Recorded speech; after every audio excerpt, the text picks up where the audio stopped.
தெருநாய் தொல்லை விவகாரத்தில் தெருநாய்களுக்கு ரேபீஸ் தடுப்பூசி செலுத்தி மீண்டும் பிடித்த இடத்திலேயே விட வேண்டும் என உச்சநீதிமன்றம் உத்தரவு பிறப்பித்துள்ளது. இதுகுறித்து பொதுமக்கள் தெரிவித்த கருத்துக்கள் என்ன பார்க்கலாம். மனிதனுடைய உயிரை விட அப்போ நாய்க்கு நீங்கள் முக்கியத்துவம் கொடுக்கீங்களா? நாய் வாழணும், மனிதன் சாவணுமா? கொசு கடிச்சா அடிக்கிறீங்களங்க, கொசு கடிச்சா அடிக்கத்தானே செய்யறியா? அது நல்லதுன்னு சொன்னால் கொசு அடிச்சு மருந்து நகராட்சியில் அடிக்கிறியா? மருந்து அடிச்சு கொல்றீங்கள கொசு. அப்போ சின்ன உயிராக இருந்தால் கொல்லலாம், பெரிய உயிராக இருந்தால் கொல்லக்கூடாதோ? 4-5 நாய் சேர்ந்து ஒரு குழந்தைய சன்னாபின்னப்படுத்துது. அதை நம்ம வீடியோவிலாம் பார்க்குறோம்.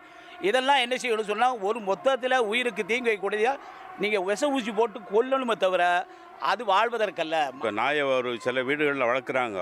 அவங்க வளர்க்குறவங்க முனிசிபாலிட்டி முன்னெடுத்து வந்து அவங்களுக்கு வரி போடணும்.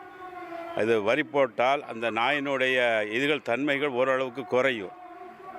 மீண்டும் என்ன சொல்லணும்னு சொன்னால், அதான் மாதிரி இப்போ மாடுகள் வந்து வெளியே மேய்ஞ்சிட்டு சொன்னால் அதை கொண்டு பிடிச்சிட்டு போய் மந்தையில் அடைக்காங்க. அதுக்கு ஒரு சட்டம், நாய்க்கு ஒரு சட்டமா? அதனால் தயவு கூர்ந்து இது என்ன செய்யணும், நாயை ஊசி போட்டு கொல்லுவதை தவிர வேறு வழியே இல்லை. சுப்ரீம் கோர்ட்டில் நாய்களை பிடிச்சி கழுத்தடி போட்டு அந்த நாய்களை அங்கே அந்த இடத்துல விட சொல்லிக்கிறாங்க. அதனால் மக்களுக்கு நல்லது. திருடர் வந்தால் கூட நாய்கள் குலைக்கும் போது அவங்க எல்லாம் உஷாராயிடுவாங்க. அதனால் எந்த பாதிப்பும் கிடையாது. திருநாய்க்களை கொல்லக்கூடாதுன்னு சொல்லிட்டு ஊசி போட்டு விட சொல்லியிருக்காங்க. இந்த விஷயம் நல்ல விஷயம், வரவேற்கத்தக்கது. இதனால் திருநாய்க்கள் சுதந்திரமாக சுற்றுறதுக்கு ஒரு நல்ல வாய்ப்பு.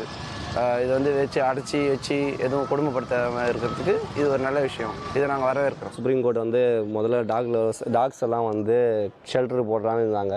ஆக்சுவலாக இப்போ டாக் லவர்ஸ்லாம் சப்போர்ட் பண்ணதுனால அது வேக்சினேஷன் பண்ணி மறுபடியும் வெளியே விடுறதா பேசிகிட்டு இருக்காங்க.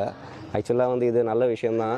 இப்போ இது மாதிரி பண்ணால் நம்ம பாப்பாவெல்லாம் சேஃப்டியாக வச்சுக்கலாம். பாப்பா தான் நாயெல்லாம் அஃபெக்ட் பண்ணுது. அதனால் நிறைய பேர் இறந்துருக்காங்க. நிறைய நியூஸ்லாம் நம்ம பார்த்துருக்குறோம். இது வரவேற்கத்தக்க விஷயமாக தான் இருக்குது.